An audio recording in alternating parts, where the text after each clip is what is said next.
Hello, everybody, and welcome to episode 36 of the Chosen One Star Wars podcast here on Game Domain. As always, I'm your host, Jason, joined by my co-host, Captain. Yeah, Lola. All right, and so today we are going to be reviewing, I'm just going to say it right off the bat, and I think Captain agrees with me, my favorite, maybe the greatest episode of The Mandalorian that we've gotten so far. Yeah, which might the way things were set up at the end of this episode very well might beat this episode.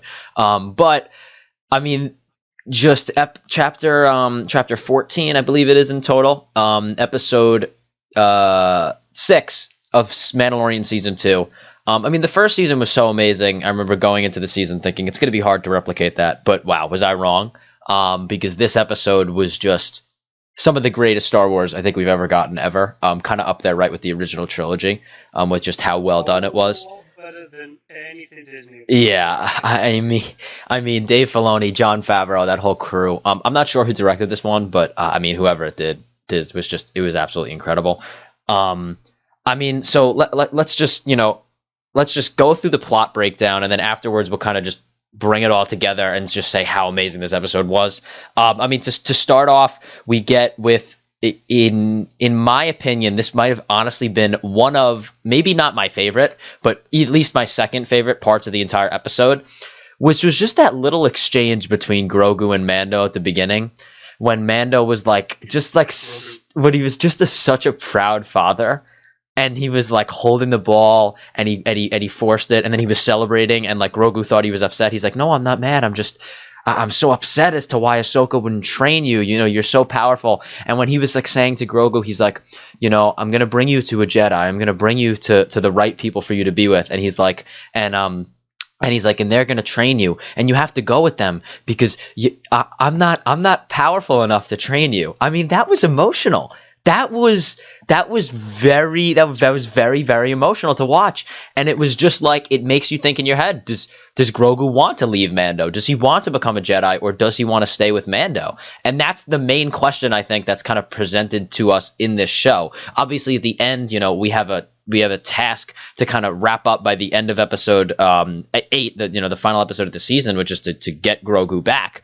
But I think then moving forward into season 3, which I'm pretty sure is already officially confirmed, we're kind of presented with this idea of Mando's going to keep trying to get Grogu to a Jedi, and maybe Grogu doesn't want to be a Jedi and he just wants to be with Mando, which so I think that's the main overarching plot point kind of question that's kind of lingering and looming right now. But back to the plot of the Mando's episode, I absolutely love that beginning exchange. Back and forth with that little ball as always. And then obviously they land on the planet. And they go kind of right up onto that rock. I was a little shocked at the appearance of that rock. I was expecting it to be like an actual Jedi temple. It really was just kind of a rock. It was just kind of a rock on top of a mountain with, I really wasn't expecting that. So that was a little shocking at first. And then I love how he puts him on the rock and he's kind of like, come on, Ahsoka said that you would do the rest when I put him on. And then that was pretty funny.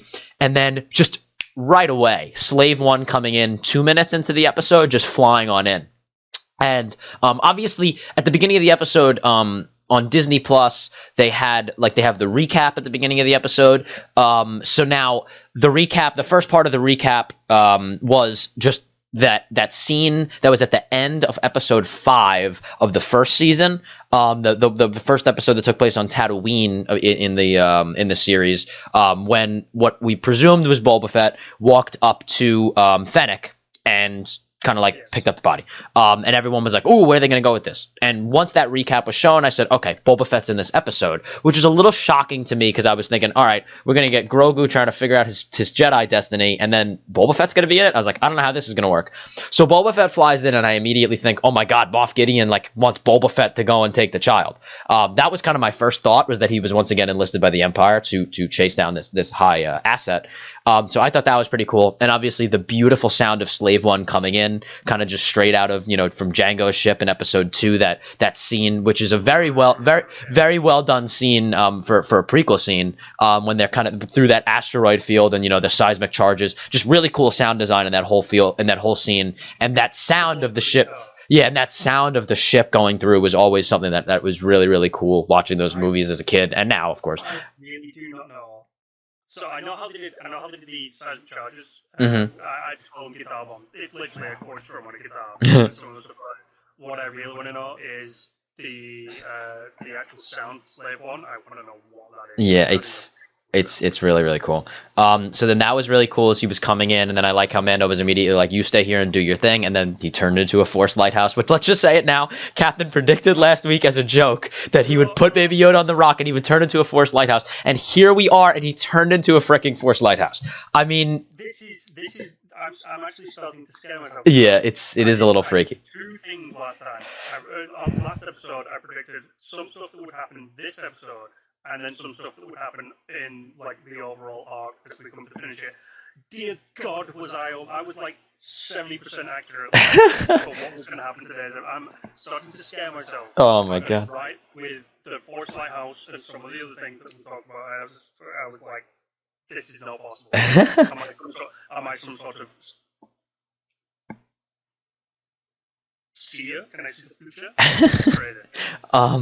So yes, that was pretty funny watching that and just thinking about you having predicted that. I did laugh out loud in real life watching the episode when he turned into a Force lighthouse. And then Mando just kind of zooming in on Boba Fett's thing and him going up and just immediately kind of Tamara Morrison as Boba Fett coming back and seeing him and hearing that voice and just kind of how like raggedy and old he was. Yeah, that really grabbed. Now, the one thing that kind of shocked me is Boba Fett looked a lot older than I think he actually is, but we know obviously that age gap in Star Wars is something that is kind of exacerbated. Obviously, we see how much Obi-Wan aged in just 19 years. So I guess it's not that, because I mean, if you think about it, in the Clone Wars TV show, Boba's what, 14, 15 maybe?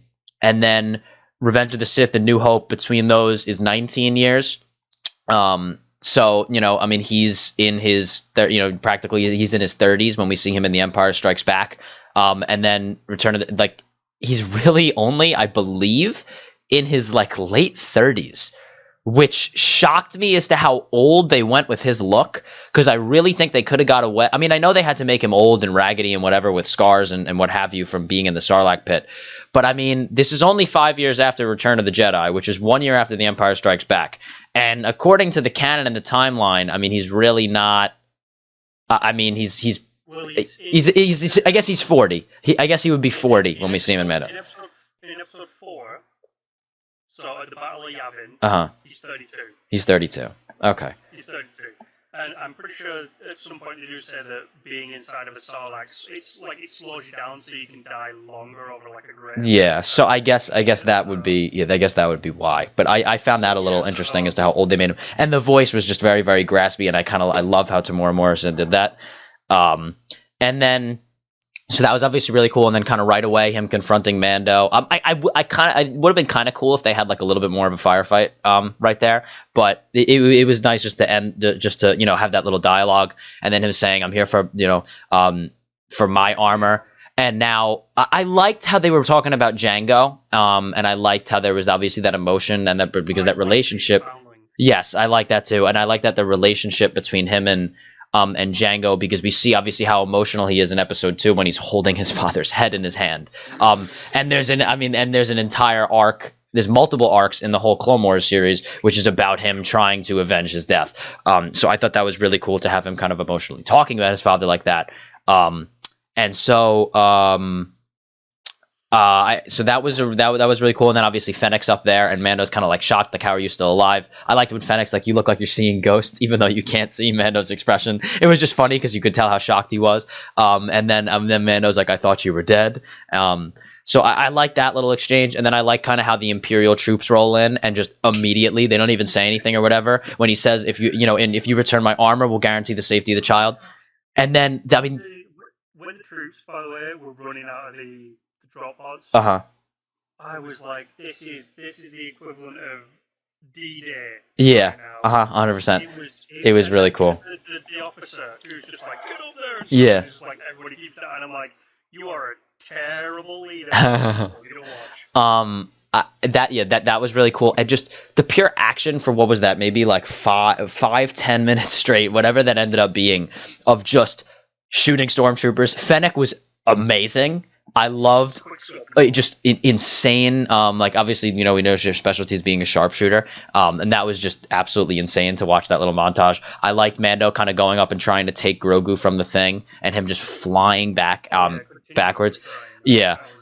That was, Um. this is the cool thing. At the beginning of the episode, when he like puts him on the pedestal and you're like, "Come on, do your thing." I like the contrast between how like Mando, who represents the rest of the universe, and Grogu, who is like the Jedi. I like how he clashes because he's sat there and he's doing nothing. So Mando's like, I'm going to scan around because there's got to be a button to turn this thing on. And it's like this good thing between the Jedi understand the universe through the Force. Everybody else is like, it's magic trick in it. There's got to be a button around here somewhere to turn on Baby Yoda and turn him into this Force lighthouse. And no, it was a really cool contrast that no one at Disney when they were making 7, 8, 9 were like, should we try this? No, people just like Sith magic, cloning. Yeah. So I'm trying to think. Oh, so then yeah, Mando keeps trying to get Grogu from the lighthouse, and with no avail. And then obviously Mando goes down with Fennec, and I'm like, oh, there's typical Mando trying to save Baby Yoda using the I think, what are the names of that little device, the things that shoot out on his the little missile things that shoot out of his hand? Oh, the whispering stars or something, whispering star, whatever. And those things that go around, and then I was like, oh, they're gonna take down the stormtroopers, and then they were completely outnumbered, and then that was just pure. We didn't even have to say. That was just purely epic when Boba came in. Boba goes from being like just your ordinary kind of old guy to an anime protagonist. Yeah, right? Just going around, just destroying everybody. That was pure fan. Let's just say it now. It was. Yeah, they were amazing. And when he finally shot the freaking rocket out of his back, and let's be honest, that whole thing was 100% fan service. But do we care? No, because it was just amazing. There was nothing about that wasn't just screaming fan service, but yet it was still absolutely amazing. So just like I was aiming for the other one. It's just like, you roll. Yeah, it's. Yeah, it was just so. It's still badass. But yeah, that little part was completely awesome. And then obviously when the story really picks up is when the Dark Troopers come in, and they see. I was a little now. Yeah, yes, you did. Now I wasn't a massive fan of how they just kind of came in, grabbed them, and left. They would not have arrived in that fashion if the series was not done by Disney. Yeah. Just like, that's Iron Man from the scene. Yeah, and they just fell, and they just kind of plopped right down, took them.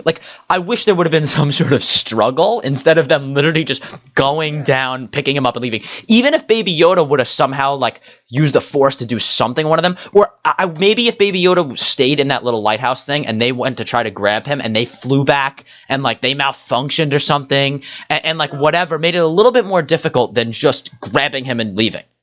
You know what I mean? If we could hey Favreau, come jump in the chat, whoever did that episode, I would want to ask them if the fact that Dark Troopers have an essence of dark side to them, if that affected Baby Yoda's ability to A, use the Force on them, and B, maybe it shut down the actual the Force lighthouse that he was sat in and doing, because they do have Force sensitive DNA built into them, and they can use. So they don't use a dark side power, but they do have a dark side essence to them. Yeah. So, and because they were used to hunt down Jedi eventually, so that might have had an effect on itty bitty Grogu, who probably you see him towards the end of the episode when Moff Gideon turns up. He's throwing around 2 stormtroopers, but he's not picking them up and spinning them around. He's gently nudging. Yeah, he's gently not. And they're obviously not powerful whatsoever. Yeah. So yeah, that was a little odd to me how they just kind of came and took them. But then I loved how Boba was flying in Slave 1 after them, and then I liked how he was kind of I liked how they were just how Mando was I don't want you to hurt the child, don't go after them. It was really cool to see Boba kind of because we really have not gotten kind of an up close look of really Boba flying Slave 1. In live action, all we gotten was an Yeah, the one shot. Yes, that I was about to say that when he kind of puts the little thing down, turns his head, looks forward, and then gets up and flies away. I mean, that's all we see. So that was pretty cool to kind of see him really behind the wheel, whatever you would call that. Flying the Slave One. So that was really cool, and how he was kind of in pursuit, and he was like, I was going to do a loose follow. And then he sees the ship, and he's like, they're back, and they're like, who's back? And he's like, the Empire. This isn't a spy stream.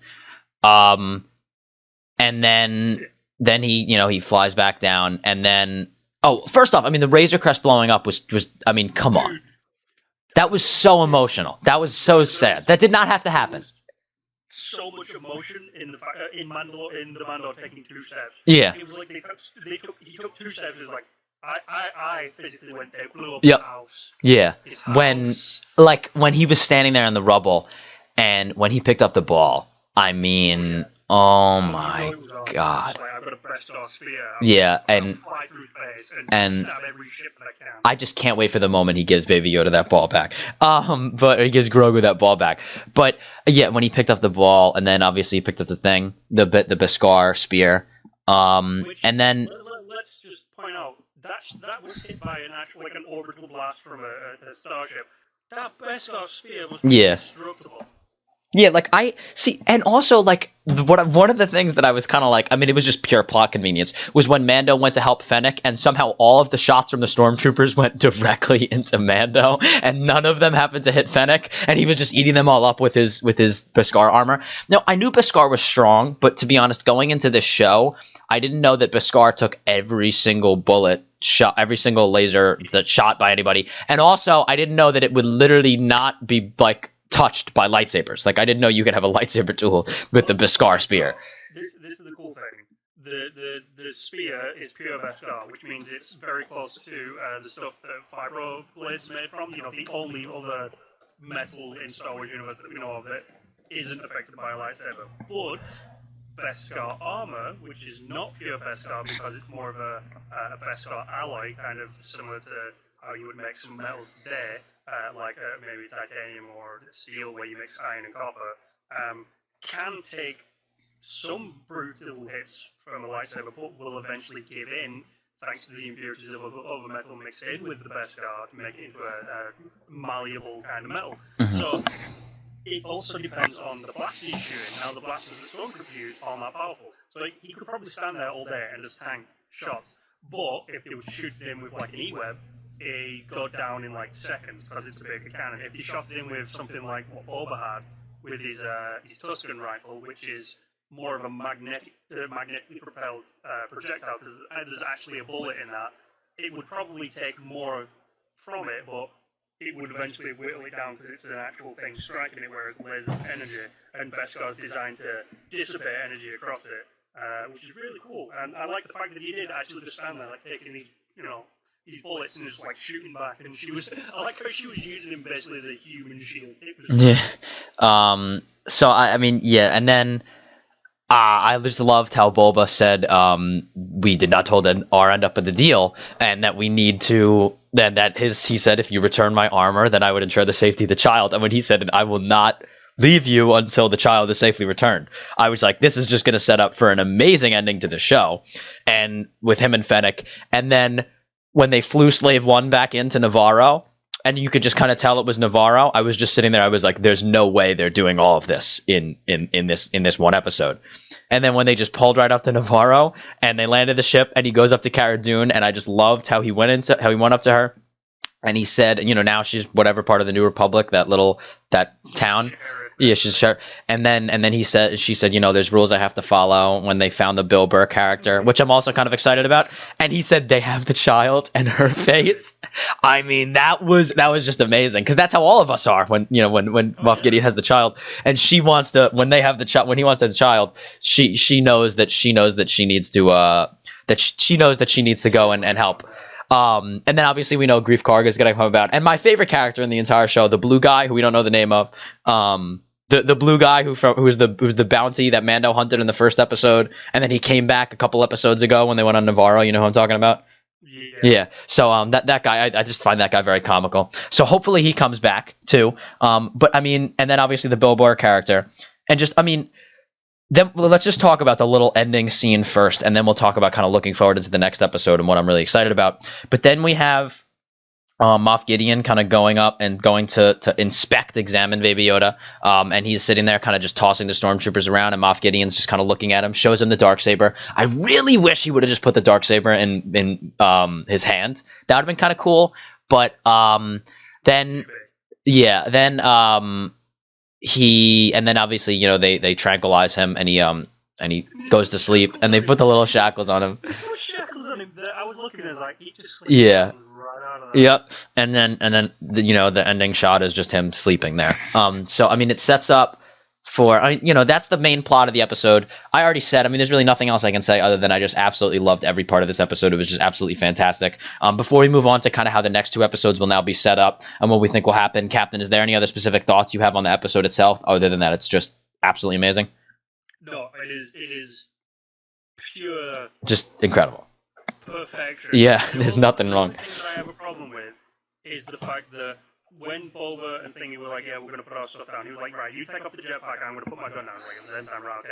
And then as soon as, like, the stuff started happening, why didn't Mando just pick up his jetpack? Because he was stood running. I know. I did. I was thinking about that, too. I was thinking about that he would have just jetpacked to the top. Oh, that also reminds me, when I watched it the first time, I was when this scene that I'm about to talk about was happening, I was like, oh my god, this is so cool. And then I completely forgot about it when thinking about the episode afterwards. And then when I watched it a second time again last night, I was like, I remembered. I was like, how did I forget about the scene when Mando, when he had to stay, when he parked the ship and he said we're gonna have to go in with the windows down, and then he just picks up Grogu and they're just flying through the sky on the jetpack. That was pretty awesome. That was kind of like Iron Man. That was John. You could tell that was Jon Favreau's idea, how he was flying through the sky.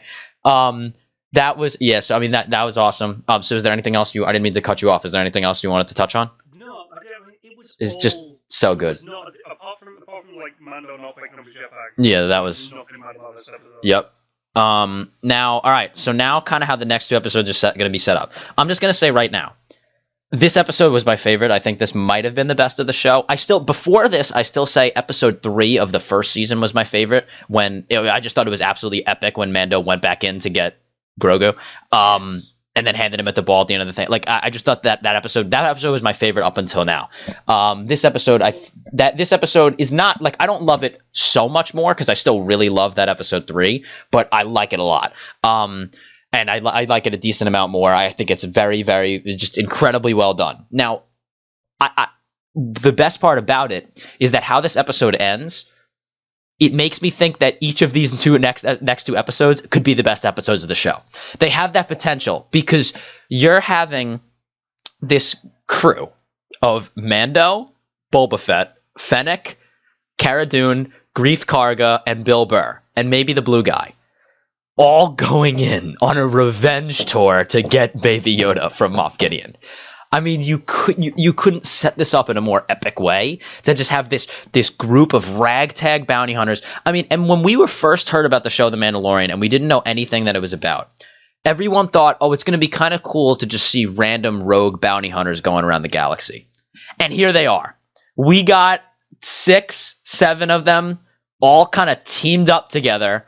All individual bounty hunters with allegiance to nobody, like Boba Fett says. They all have allegiance to nobody. They're all their own. They work for themselves. They work for their own interest, their own good, and they're all teaming up to go and get this kid. That is just absolutely amazing to me. And there's something about that I just think is that kind of the essence of this show. Because the whole essence of this show was not really supposed to be about the Force and the Jedi. And obviously we have Grogu. But even you see that because in this episode, kind of when that Force Lighthouse thing is happening, it wasn't like the whole central of this. There wasn't like this episode was focused on what Baby Yoda was doing connecting to the Force. We weren't in Baby Yoda's perspective hearing him talk to Obi-Wan and Luke. And maybe he did talk to them through the Force, but we don't know that. They didn't make that the central focus of this episode, which I thought was pretty cool. They just had Grogu kind of up there doing his thing, and then everything else around it was just pure badass action, which is kind of like what this whole series was supposed to be about from the beginning. And now, just the main essence of the series was supposed to be about kind of like learning about the inner workings of the bounty hunters in kind of a post-Empire world, and how these bounty hunters kind of make a living for themselves.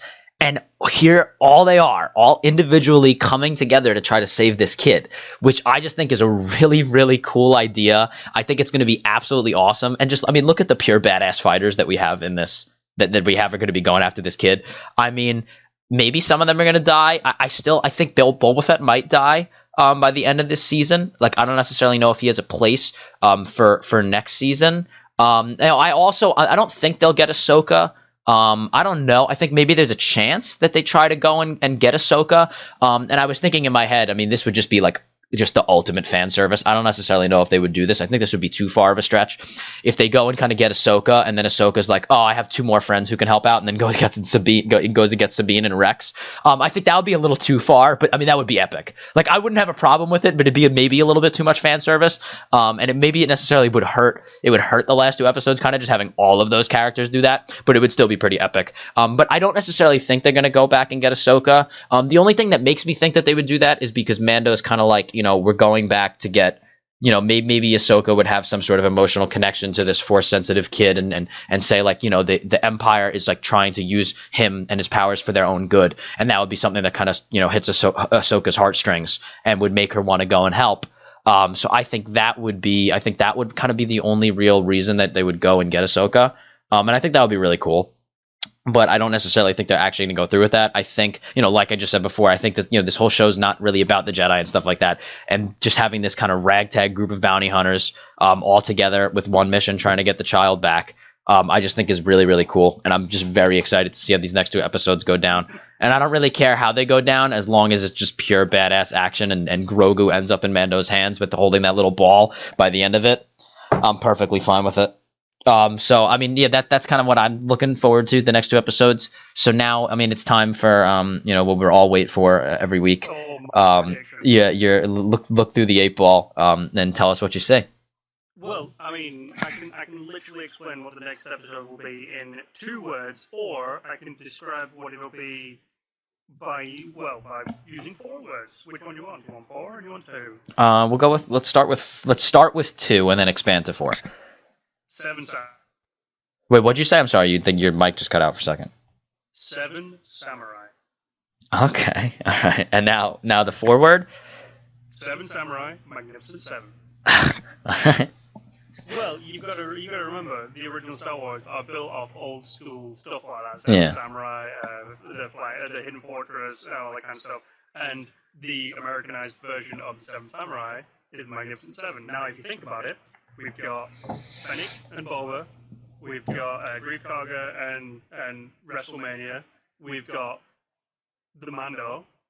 That gives us 5. Now, if we bring in Bill Burr, is that right, Bill Burr? Yeah. I mean, I don't know I don't know his character's name. It doesn't really, just everybody kind of refers to him as Bill Burr. 6.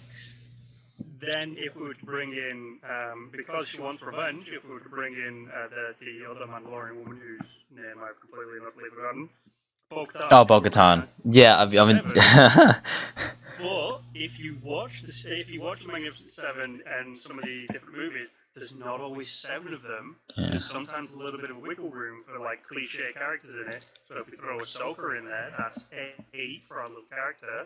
Boom, we can wrap up a bunch of stuff nicely where Boba can get a bit of revenge on the Empire by shooting some people and having a bit of fun and fulfilling his mission of getting the child back to Mando. Mando can get the child back along with Greef Karga and WrestleMania, and then Bo-Katan and Ahsoka can get the Darksaber back, wrapping everything up nicely, leaving 1 episode potentially left, or we'll span it across the 2 episodes. But that's how it's going to be a Magnificent 7 style, like glorious ride into battle. And if you've ever watched Magnificent 7, not everyone survives, so it's quite possible that Fennec and Boba might die, or I don't know, maybe WrestleMania will be like, I'm going to drop in, and then Mandalorian will be like, well, you don't have any protection. So I'm suplexing my way down onto this TIE fight, and jump out like the hangar bay with like an elbow drop. It's just like, boom, straight into it and take out whoever's trying to escape. We have to have someone with some sort of sword, because the Dark Troopers are there and they're kind of impervious to blasters. So we're going to have to potentially get Ahsoka. But it's always going to be, got to get the child back, let's get a band together. They blow up your shit for crying out loud. Yeah, that was just, I can't, it's too emotional. Next 2 episodes is most likely going to be something down the realms of the Magnificent 7. Now, I think, because the next one is episode 7, funnily enough. I mean, it's just going to be setting up for Yes, episode it will 8. be a massive recruitment thing, and then like the final section of it will be, where is this ship? Bill Bird. Tell me where this ship is. And Bill Bird's like, I'm not Yeah. tell you where this ship is.